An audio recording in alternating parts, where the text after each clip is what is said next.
Benson araikirio ngono ni maafitha a borithi na mahitia magwetwa umwe wa maafitha a mbirarũ taũni-inĩ ya Eldoret. Agĩkĩra ũhoro ũcio mũkondo CPD wa Eldoret ya ithũĩro Richard Omanga augĩte maafitha a borithi manjĩrĩirie kũmwĩkũa na kuoya ikinya rĩa kũmũthuthuria kũrĩa marahithũririe atĩ arĩ na kĩbandĩ kĩa ngungo kĩa mbirarũ. When they wanted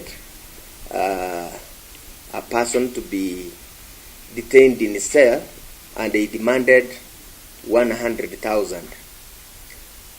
It is alleged that there are two people who had some disagreements, and then one of them was arrested at the station.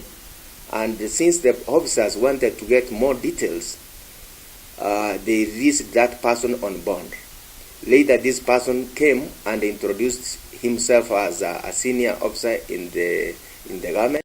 Omanga nĩ athiĩte na mbere na kuga Benson ararutaga wĩra na rũhonge rwa mbirarũ cia rĩera-inĩ.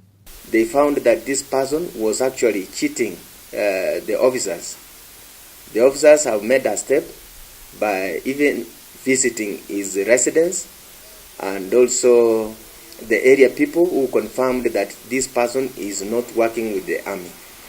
We are going actually to charge this person. Benson Makani arakinyirio igoti-inĩ mũthenya wa ira mwena wa Eldoret kũrĩa arareganire na thitango ya mahitia magwetwa abithaa wa mbirarũ kũrĩa jaji mũnene igoti-inĩ rĩa Eldoret aramũrekereirie na bondi ya ciringi 50,000 na cira ũcio ũgathikĩrĩrio tarĩki 2 mweri wa 8 mwaka ũyũ. Handũ-inĩ ha Kameme TV, njĩtagwo Wangũ wa Kanyi.